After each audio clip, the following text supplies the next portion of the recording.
Parents et proches de Fulbert accusent les dignitaires de l'ancien régime d'avoir torturé et liquidé leurs camarades. Ils ont nommément cité le président Macky Sall, le général Moussa Fall, Sidiki Kaba, Ismaïla Madior Fall, entre autres. Émigration irrégulière des morts à Ndiago. La pirogue aurait quitté Niodior dans la région de Fatick. Mais le maire de cette commune émet des doutes. Pour lui, aucune pirogue de migrants n'a pris départ à partir de Niodior ces dernières semaines. N'empêche, il dit porter le plaidoyer pour un renforcement de la surveillance de nos côtes. Prévu le 18 juillet prochain, l'examen du BFM a été repoussé jusqu'au 22 du même mois. Décision du ministère de l'Éducation nationale qui pourrait être liée à la fête de la Tamkharit qui sera célébrée le 17 juillet. Le lendemain donc c'est férié, surprise du côté des candidats. Le Grand Magal de Touba, l'événement aura lieu cette année en plein hivernage. L'ONAS prend les devants pour mettre la cité religieuse à l'abri d'éventuelles inondations. Visite du directeur général de la société à Touba. Le journal international Georges Déthié Diop, le sport, Cheikh Tidiane Diagne à la une, les quarts de finale de l'Euro. Deux chocs cet après-midi. La presse du jour, lecture et commentaire Mohamed Ali Mouba. Point de vue, en fin de journal, les entreprises sénégalaises face à la pression fiscale. Quelle solution pour la sauvegarde des emplois? On en parle avec nos deux intervenants.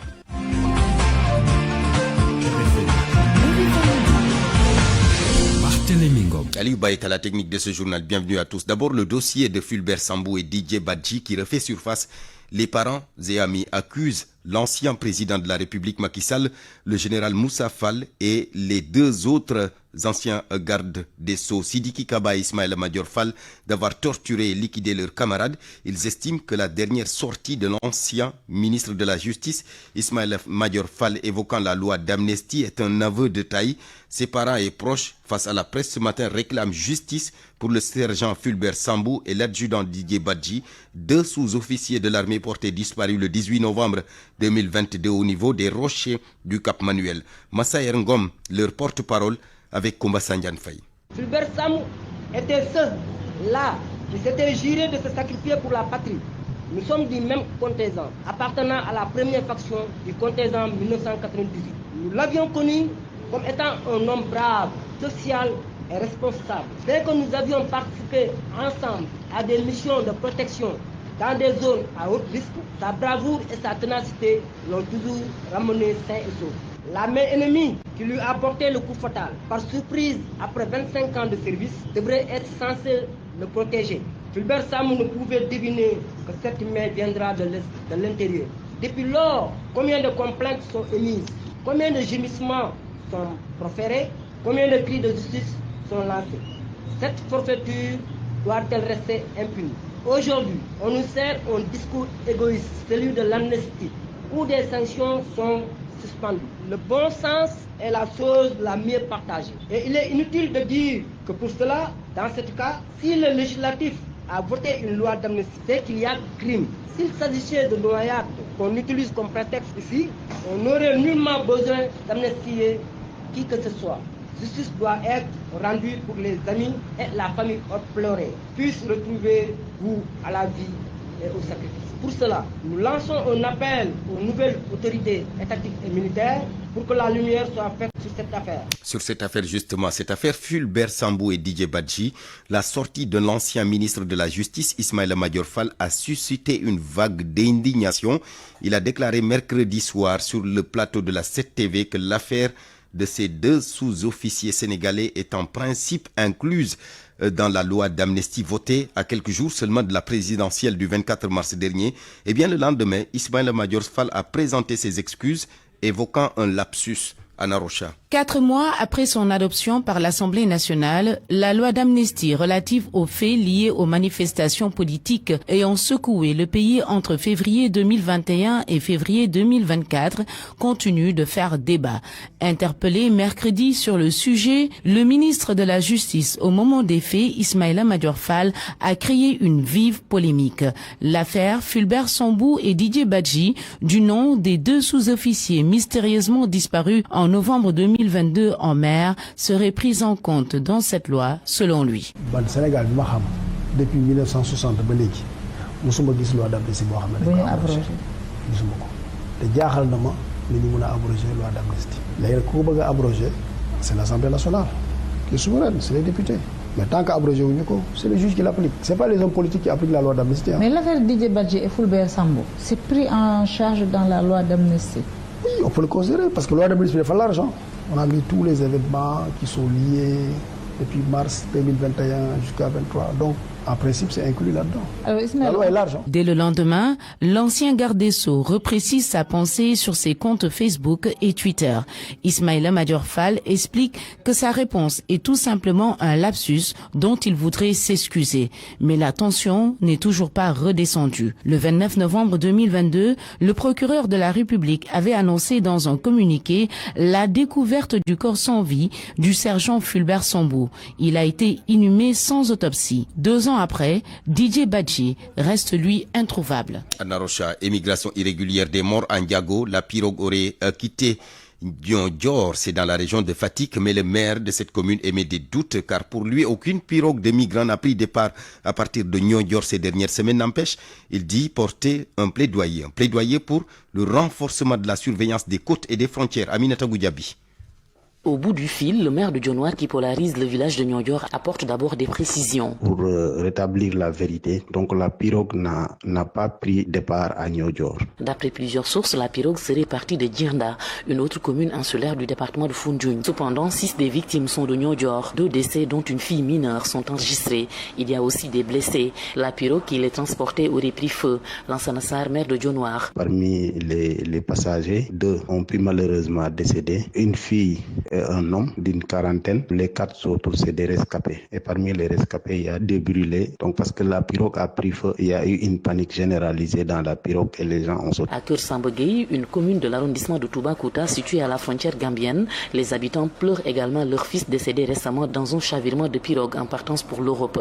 Mamadou Mariem Ndiaye, habitant de Keur Sambagui. Depuis le 23 juin, il y a une pirogue de fortune qui avait quitté Missira pour aller vers l'Espagne. La pirogue a chaviré. Alors nous avons appris la nouvelle, le décès de 3 de nos enfants. Sur les îles du Saloum et à la frontière, les populations plaident pour un renforcement de la surveillance des frontières et des côtes sénégalaises. C'est beaucoup d'étrangers qui viennent dans nos terroirs, et la plupart nos parents de la sous-région qui ont souvent l'habitude de venir dans les îles pour prendre départ. Et cela relance d'abord la question de la sécurité et de la surveillance de nos côtes. Nous alertons les autorités, les côtes sont poreuses. L'immigration clandestine, un phénomène qui persiste et qui continue à faire des victimes dans le département de Foundiougne, composé d'une partie insulaire et de plusieurs communes proches de la frontière. Des témoins révèlent que des candidats à l'immigration irrégulière ont pris départ les 20 et 28 juin dans des localités du département.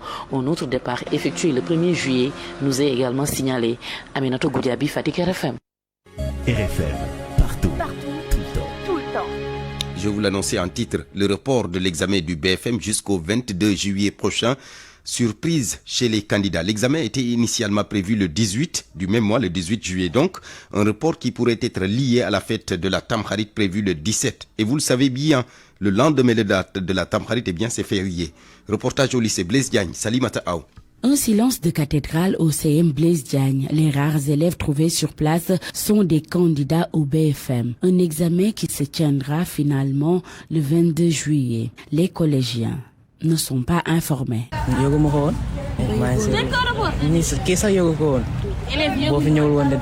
Isolés sur un banc, un chapelet à la main, Marie-Thérèse invoque le Seigneur. Elle passe le BFM pour la 2e fois. Ce report accroît son stress. En fait, j'ai confiance en moi, mais le fait que... je sais que je peux avoir, mais en pensant que je vais faire cette même classe-là, et c'est à cause de ça que parfois je me stresse. À l'intérieur du CM, ces candidats, eux, sont relax. Ils s'adonnent même à un jeu sur leur téléphone portable. Pour eux, que l'examen se fasse aujourd'hui même. Ils sont prêts, mais demandent à l'avenir aux autorités de bien choisir les dates des examens. Oui, on est prêts. Nous tous, on est prêts. Parce que l'examen ne se prépare pas en classe de 3e. L'examen se prépare dans les autres classes. Les dirigeants doivent regarder bien les dates avant de prendre les dates. Il faut regarder. La date initialement prévue coïncide avec le lendemain de la fête de Tamkharit, d'où ce report. Les responsables des établissements disent toujours attendre la note officielle du ministère de l'Éducation nationale. La hiérarchie ne nous a pas encore contactés. Nous, on reste à l'école. Salimata Tamkharit, le lendemain, c'est toujours férié. GCO de Diogo, les 33 travailleurs licenciés réclament justice depuis 4 ans. Ils courent derrière les autorités pour leur réintégration dans la boîte. Fatigués, ils ont tenu un sit-in à Thiès. C'était en présence de Cheikh Anta Diop. Mais disent-ils leur prime de confinement durant la crise sanitaire du Covid-19. Ndiobali Mansali, leur porte-parole. En réponse à cette injustice, les travailleurs ont tenu un sitting pendant 3 jours pour une amélioration de leurs conditions. On a tenu une réunion à GCO avec la présence de notre mandataire. On a repris le travail pendant 1 mois. Après, il est revenu pour discuter des demandes d'explication. Nous avons pris les demandes d'explication. Après, il est revenu nous dire non. Il nous a envoyé des lettres de licenciement par l'intermédiaire de ici. Ces ex-travailleurs de GCO s'insurgent contre la décision de la justice et exigent que l'acte de justice soit délivré. En première instance, tout de suite on dit que nous on est débuté. C'est Yes qui a gagné. Jusque-là, nous réclamons l'acte de justice pour qu'on puisse faire appel à la cour d'appel. Face à cette situation, les 33 personnes licenciées demandent l'arbitrage des nouvelles autorités. Nous demandons aux nouvelles autorités de nous aider pour résoudre ce problème. Nous sommes plus de 33 personnes. Nous étions même 56. On n'a même pas d'intermédiaire avec qui s'adresser. Donc toutes ces familles, pendant 4 ans, sont dehors. On ne nous a pas payé. On est là, on souffre avec nos familles. Et personne ne veut nous voir. Ils campent fermement dans leur position de poursuivre le combat jusqu'au bout. RFM Thiès, Cheikh Anta Diop. Midi 12 minutes, la suite du journal. Le directeur général du groupe Futur Média qui révèle que les comptes de l'entreprise sont actuellement bloqués pour redressement fiscal. Birandour répond aussi à ceux qui considèrent que GFM, le groupe Futur Média, ceux qui considèrent donc que GFM est un mauvais payeur en matière de fiscalité. C'est pas le cas. Et il l'a dit à Abdoulaye Cissé hier dans son édition spéciale sur la télé Futur Média.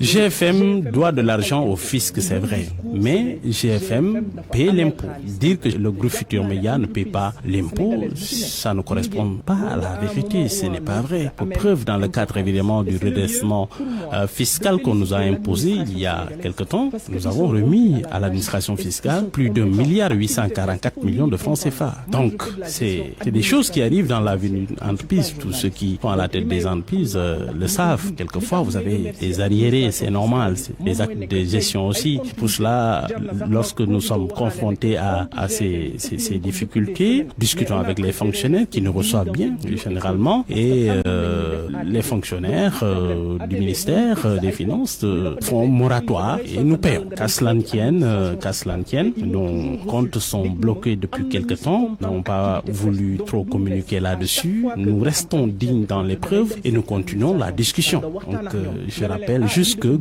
le groupe Futur Média n'est pas un groupe hors la loi. Encore une fois de plus, nous avons nos salariés, nous faisons notre travail comme il se doit, nous payons l'impôt et je pense qu'il n'y a pas de discussion à ce niveau. C'est des choses qui existent et vérifiables. Parce que nous ne faisons pas, mais nous avons fait des efforts. Ça nous Les précisions de Birandour, le directeur général du groupe Futur Média. Oui, GFM paye bien l'impôt. La nomination du chef de la division de lutte contre le VIH-Sida du ministère de la Santé et de l'Action sociale qui crée une polémique.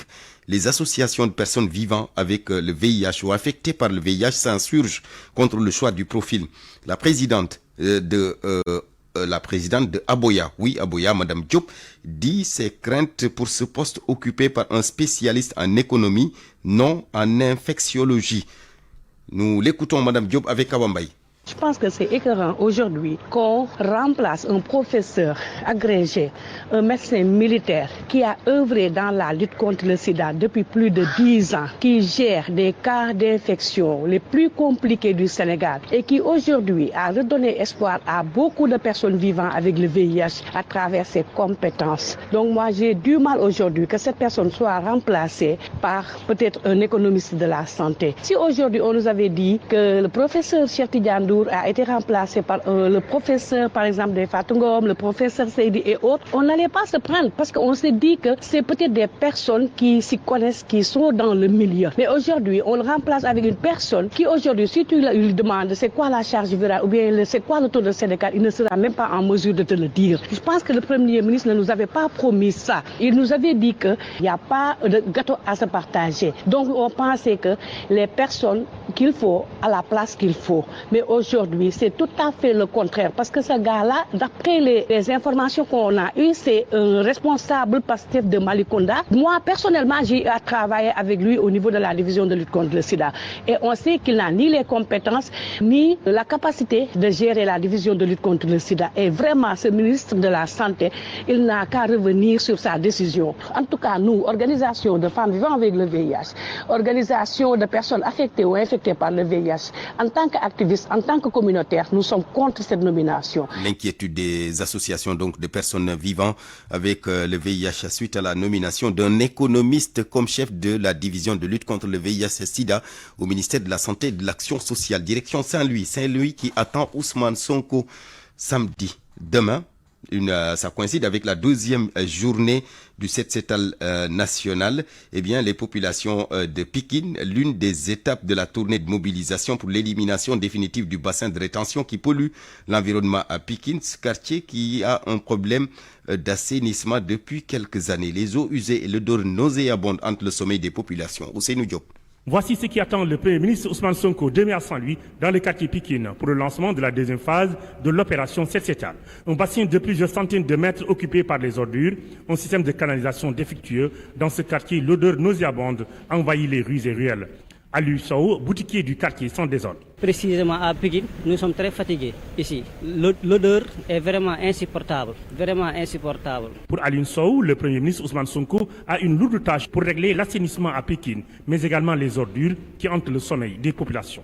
Nous voulons de l'aide au niveau du Premier ministre avec les nouvelles autorités. Si beaucoup de choses attendent le Premier ministre à Saint-Louis. L'assainissement fait défaut dans ce quartier populeux de plus de 80 000 âmes. Avec l'hivernage qui pointe à l'horizon, Abdoulaye Diaw se dit inquiet et attend la réaction du Premier ministre pour soulager les habitants du quartier. Tu sais, la situation de Pikine, bon, rien à voir. On a enlevé nos pavés là qu'on a déjà mis. On l'a laissé comme ça. Les voitures, personne ne peut entrer, personne ne peut sortir. Et le bas Sénégal, là, la digue là, on l'a commencé, on l'a déjà arrêté. Le travaux ne marche pas. Donc si la pluie tombe, Pikine est dans la catastrophe totale. Personne ne peut sortir, personne ne peut rentrer. L'arrivée du Premier ministre Ousmane Sonko est très attendue dans la capitale du Nord. Les Saint-Louisiens veulent que les questions d'assainissement dans le quartier Pikine soient résolues définitivement. Ousseynou Diop, Saint-Louis, RFM. Le Grand Magal de Touba. Cette année, l'événement aura lieu en plein hivernage. L'Office national de l'assainissement met les bouchées doubles pour prévenir les inondations. Les travaux d'assainissement entrepris par l'État avancent à grands pas. Visite de chantier du directeur général de la boîte. Le docteur Cheikh Dieng informe qu'un comité a été mis en place en rapport avec la mairie et Touba Tchakanam pour une meilleure coordination des actions sur le terrain. Docteur Cheikh Dieng, le DG de la LONASE au micro de Pambay Diaw. Alors, je suis au départ de la visite. Donc, nous avons rencontré le préfet. Nous avons rencontré donc Touba Tchakanam avec la mairie. J'ai eu l'opportunité de visiter le point de Kerignan, qui est un peu le centre névralgique qui reçoit l'ensemble des eaux provenant de Dakar. Nous avons observé sur ce point, à ce niveau, les points d'attention et j'ai donné des instructions donc assez claires donc au projet Enanchine, à son responsable, au responsable donc de ONAS de Touba, donc pour un certain nombre de mesures donc dont l'application devra permettre véritablement donc qu'on n'ait aucun problème à Kerignan. Je vais continuer la visite sur le terrain, sur tous les sites d'intérêt donc au niveau de la ville sainte de Touba, donc pour pouvoir avoir une exacte mesure des problématiques qui sont posées et de trouver les solutions les plus appropriées pour les résoudre. Et nous avons surtout retenu que chaque jeudi à 17h, cette instance-là va se réunir ici, donc dans le domicile de Serigne Mamor Baké, donc pour faire le suivi des recommandations issues de la rencontre de ce jour et pour échanger donc sur plan d'action des uns et des autres. Le docteur Cheikh Dieng, directeur général de l'Office national de l'assainissement du Sénégal, direction Keur Massar. Les marchands ambulants commencent à regagner timidement les trottoirs quelques semaines seulement après les opérations de désencombrement initiées par la commune de Keur Massar Sud. Les piétons déplorent le manque de suivi et l'absence des forces de l'ordre sur les lieux. Aminata Ba. Au rond-point Keur Massar, la circulation est un peu fluide, ce qui a permis à Moussa Tamba de pouvoir stationner tranquillement son véhicule pour faire ses courses.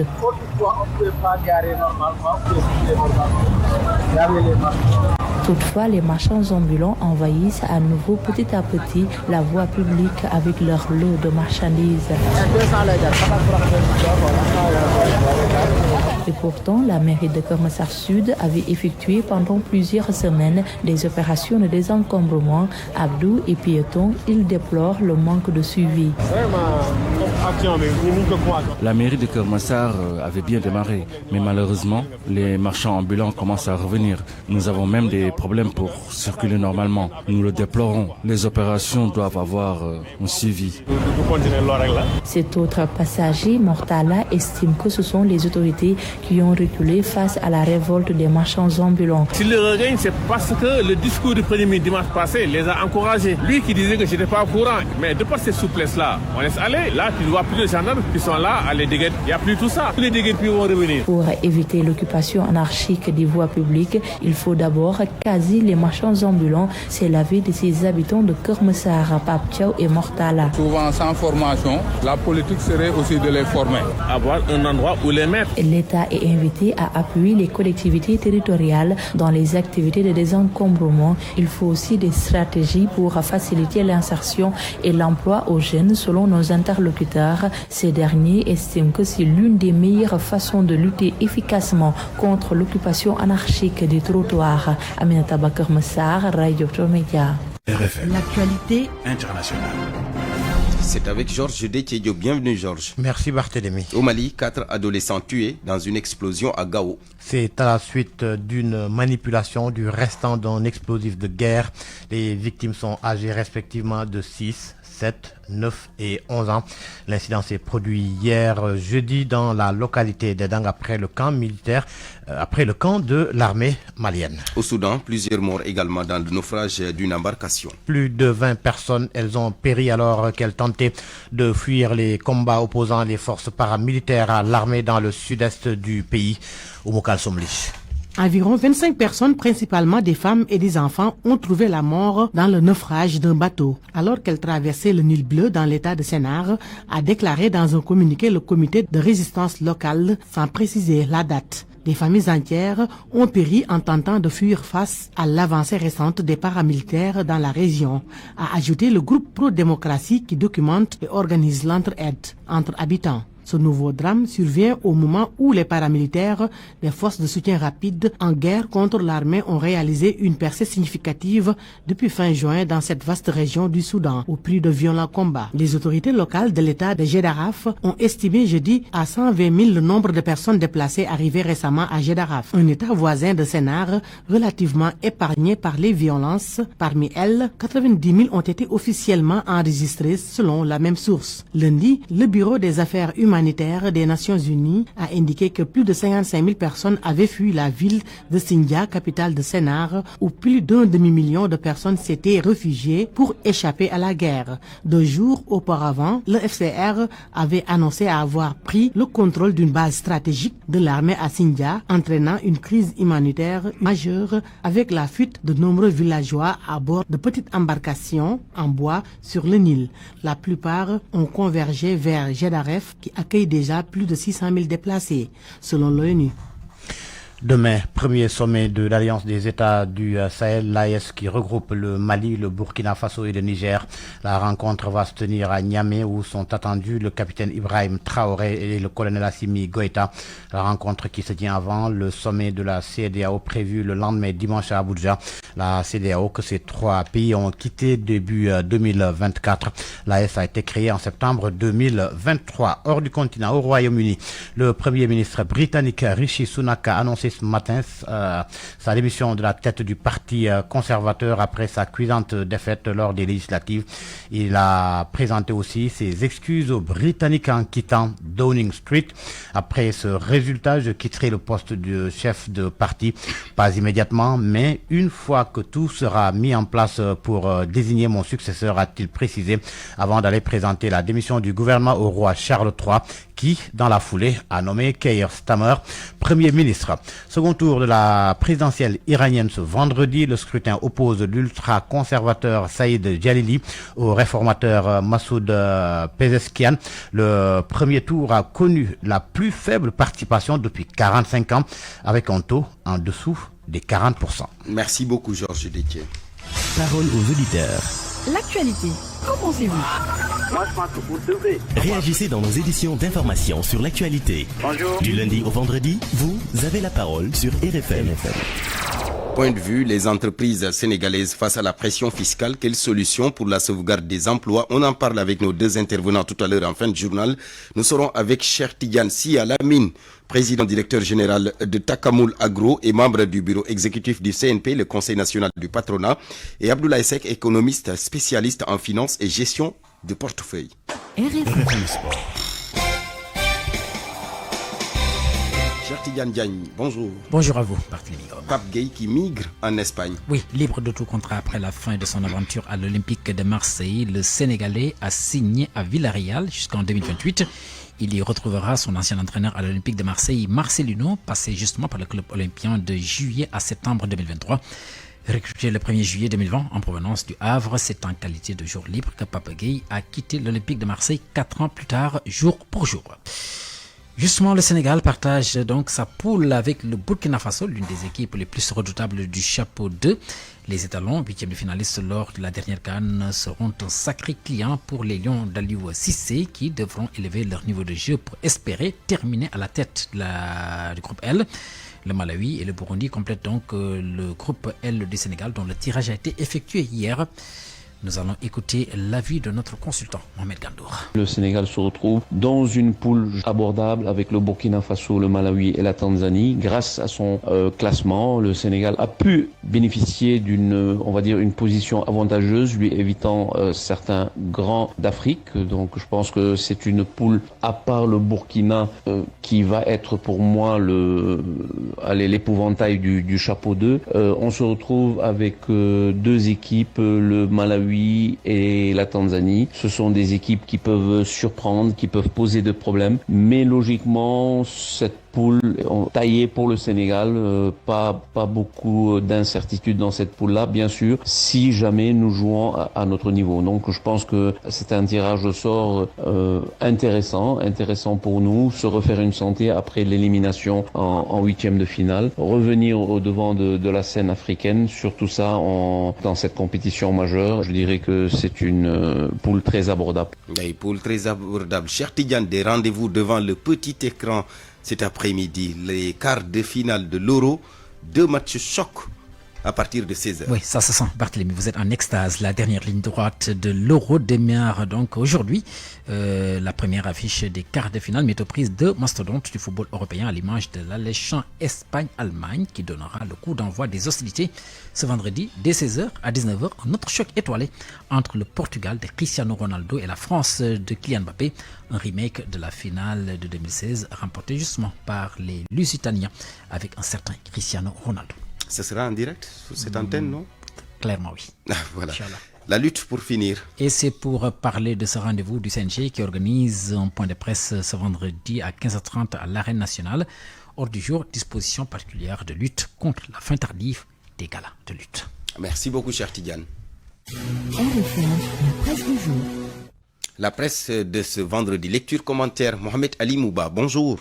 Bonjour. La remise du rapport final des assises de la justice et cette question autour de la présence du président de la République au sein du Conseil supérieur de la magistrature. À cette question, la réponse du chef de l'État est tout aussi alambiquée, curieuse. Bassirou Diomaye Faye ne rassure pas tout le monde. C'est ni oui ni non. Buzz Bi Le Jour rapporte les propos du président qui, pourtant, la main sur le cœur, soutient ne pas en faire une obsession. Je ne tiens absolument pas à rester au Conseil supérieur de la magistrature, mais je ne tiens pas non plus à en sortir. Pour ma part, je pense que l'on doit toutefois prêter une oreille attentive aux magistrats et de donner son accord pour la matérialisation des autres points qui font consensus. Les points qui n'entraînent pas d'incidence financière. Qui sont donc ces remèdes de cheval pour booster Dame Justice? Rémi Quotidien nous dit qu'il s'agit en tout de 30 points de suture en tout. Le Soleil est plutôt optimiste ce matin pour l'application rapide des conclusions, mais le professeur Babacar Gueye, celui qui a coordonné les travaux et a abouti aux conclusions, rappelle dans Vox Populi, je cite, puisque la justice songe bien, les règles de fonctionnement de la justice doivent aussi songer. Mais le journal, Les Quotidiens, revient sur les propos clairs-obscurs de Bassirou Diomaye Faye pour s'en inquiéter et pour cause. Le journal déroule la VAR. Bassirou avait pris la ferme décision de sortir du Conseil supérieur de la magistrature sur les élus présidents. L'Obs note en tout cas que ces assises tracent la voie de l'indépendance à Dame Justice. Les 100 jours de Diomaye Faye et Sonko à la tête de l'État du Sénégal, Abdoumbou démolit le couplet placé à ces 100 jours sans faille. En 100 jours, le Sénégal vit, selon lui, la mère expérience d'une révolte précoce, un tâtonnement au sommet. Le journal Le Mandat note aussi beaucoup de revirements du Premier ministre. Avec ces revirements, note le journal, Ousmane Sonko reste un homme surveillé dans le collimateur de la VAR qui le surveille de très près. Commentaire de sucré salé du quotidien. 100 jours après le président bien délégué, il n'a fallu que 100 jours du nouveau régime pour que tout le monde comprenne ce que Thierno Bocoum avait vu depuis le départ. Le chef de l'État délégué à la primature est confiné à des distractions comme les voyages à l'étranger, les discours officiels ou autres, etc. Les choses sérieuses reviennent au Premier ministre et quand c'est important, si certains ne comprennent pas, on refait le coup du premier jour de campagne de la coalition. L'ombre de Diomaye arrive en premier à une cérémonie et attend avec tous les autres l'arrivée du vrai dirigeant, son Altesse. Le Premier ministre note encore la publication. À la une du journal Source A, la rencontre entre les présidents des groupes parlementaires de Wallu, Yewwi et Benno, la raison connue. Le confrère note que l'objectif de la rencontre était de savoir s'il fallait uniquement inclure de nouveau les dispositions relatives au Premier ministre ou procéder à un toilettage intégral du règlement intérieur de l'Assemblée nationale. Wallu, Benno et Yewwi ont décidé de discuter avec leurs groupes parlementaires respectifs avant de revenir avec des propositions. On termine par du sport avec Stade Quotidien, l'Euro 2024, Espagne-Allemagne, un match à suivre à 16h temps universel. Le journal parle de finale avant l'heure, de choc des étoiles. Bonne nuit à tous. Parole aux auditeurs. L'actualité, qu'en pensez-vous?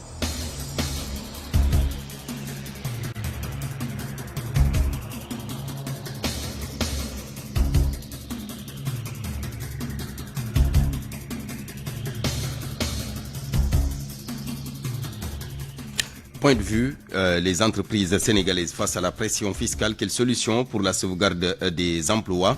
On en parle donc avec nos deux intervenants. Abdoulaye Seck est en ligne. Monsieur Seck, bonjour. Bonjour. Économiste spécialiste en finance et gestion de portefeuille. Notre deuxième intervenant, pas encore en ligne, Cheikh Tidiane Sy Al-Amine, le président directeur général de Takamul Agro. Il sera donc tout à l'heure avec nous. Il est membre du bureau exécutif du CNP, le Conseil national du patronat. Je vous donne donc la parole, Abdoulaye Seck, économiste et spécialiste en finance et gestion de portefeuille. On a vu un peu cette tension entre le fisc et les entreprises sénégalaises. D'abord, la première question est de savoir, la fiscalité au Sénégal est-elle un allié ou un ennemi des entreprises? Bonjour, je voudrais d'abord dire bonjour à tous les auditeurs de la RSN et du groupe CFM. Et la fiscalité au Sénégal, il faut d'abord comprendre en fait quel est le rôle que la fiscalité doit jouer dans l'amélioration de l'efficacité de l'économie et de la compétitivité. Il est évident que le Sénégal a pour ressources principalement 90%, 95% de choses proviennent tout simplement de la fiscalité à travers les impôts et à travers également la douane. Donc nous misons vraiment sur cette fiscalité pour vraiment améliorer notre capacité économique. Donc, c'est un élément essentiel et très important. Mais aussi, il faudrait également de notre côté voir, en fait, le niveau d'informel dans les secteurs d'activité, et surtout au cœur de l'activité économique. Il y a un fort taux d'activités informelles qui sont en marge un peu de ces possibilités de régénération de revenus pour l'État. Ce qui fait que, également, dès l'instant qu'on n'a pas également une dépense suffisamment significative pour pallier à ces manquements-là, il est évident que ça va être un peu difficile si on ne place pas les choses dans leur contexte naturel. Ouais. Donc, c'est un peu difficile pour certaines entreprises, surtout pour les petites entreprises, pour les petites et moyennes entreprises, de suivre un peu le rythme fiscal imposé par le pays, parce qu'effectivement, nous misons trop sur cette fiscalité-là. Ouais. Mais également, de l'autre côté, il y a également ce manque de volonté, de responsabilité citoyenne qui doit animer les investisseurs à comprendre effectivement que finalement, ils ont des obligations fiscales et sociales. Et de l'autre côté aussi, l'État, à travers les impôts et domaines, qui prélève la fiscalité sur ces entreprises-là. Si ces entreprises-là n'existent plus, l'État ne prélève plus rien du tout. Ouais. Donc, l'État si l'on sait que le secteur, si l'on sait, M. Seck, ces entreprises-là puissent exister et fonctionner normalement pour pouvoir prélever quelque chose et financer ses dépenses. Ouais. Donc, vu sous cet angle-là, l'État est dans un dilemme. L'État est un peu dans ce qu'on appelle une contrainte d'équilibre entre l'équilibre budgétaire, mais également entre la survie et le développement des entreprises qui sont en fait ces niches de ressources ou de recettes pour l'État. D'accord. Mais Monsieur Seck, d'accord. Je reviens à vous tout à l'heure. Cher Tidiane Si Alamine vient de nous rejoindre. Bonjour, Monsieur Si. Bonjour Barthélémy. Président directeur général de Takamul Agro, membre du bureau exécutif du CNP, le Conseil national du patronat. On parle de la fiscalité avec cette tension sur les entreprises. Mais j'aimerais tout de suite vous dire que là où la situation devient délicate, c'est surtout lorsque cette pression fiscale freine ou parfois même étouffe le développement du secteur privé. C'est ce que vous ressentez en tant que patronat? Oui, il est évident que le Sénégal, en tant que pays sans ressources, compte sur les ressources fiscales et douanières pour soutenir un peu le budget de l'État.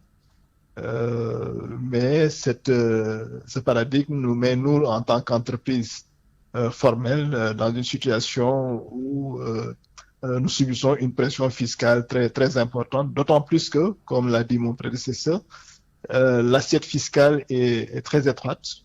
Et que donc, ce sont des entreprises les plus visibles sur lesquelles l'État compte pour engranger les ressources fiscales nécessaires à son fonctionnement et résorber un peu son déficit budgétaire qui s'est un peu assoupli peut-être en 2024, mais qui reste encore assez difficile à tenir par l'État. Maintenant, il est évident que il va falloir que l'État développe des stratégies parce que nous comprenons qu'au niveau conjoncturel, avec les changements de régime, qu'on soit dans une logique à vouloir engranger des recettes pour un peu soutenir le budget de l'État dans un contexte mondial assez difficile. Mais en même temps, l'État doit mettre en place des schémas structurels. Est-ce que quoi que l'on puisse dire l'assiette fiscale. Nous le savons bien. Aujourd'hui, le principal problème, c'est que au Sénégal, il y a un nombre très faible d'entreprises et de particuliers qui payent l'impôt. Les salariés, système privé et public confondus, ne font pas plus de 500 000 personnes. Les entreprises qui payent les impôts aujourd'hui, je n'ai pas les chiffres, mais je suis sûr qu'elles ne représentent pas 20% on sait que 80% aujourd'hui de notre économie est une économie informelle. Et donc, des personnes qui ne sont pas assujetties au fisc.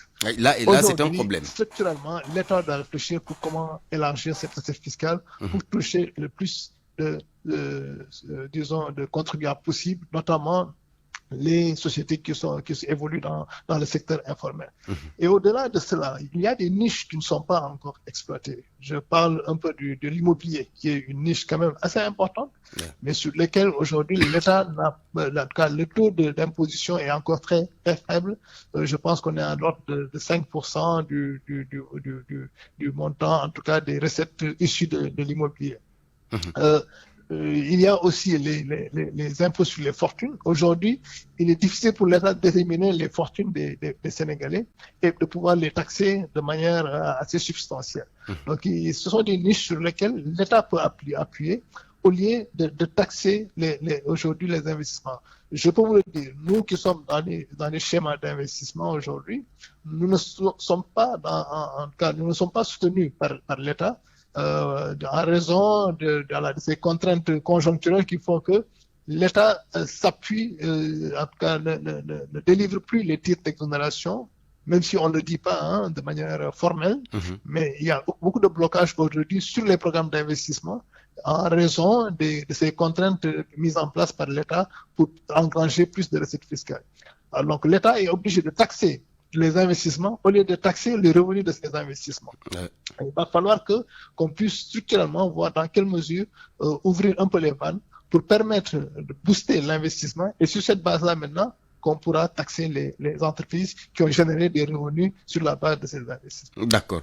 Donc il y a une adéquation aujourd'hui de la réglementation fiscale qui fait que, et parfois même, je ne parle même pas de réglementation fiscale, mais des blocages qui sont faits par l'État du Sénégal pour pouvoir engranger des recettes fiscales dans cette conjoncture difficile où on est dans une phase de transition entre un régime sortant qui a peut-être augmenté plus ou moins les dépenses, budgétaires, notamment avec l'endettement qui est passé à 80% du PIB contre 76% l'année dernière.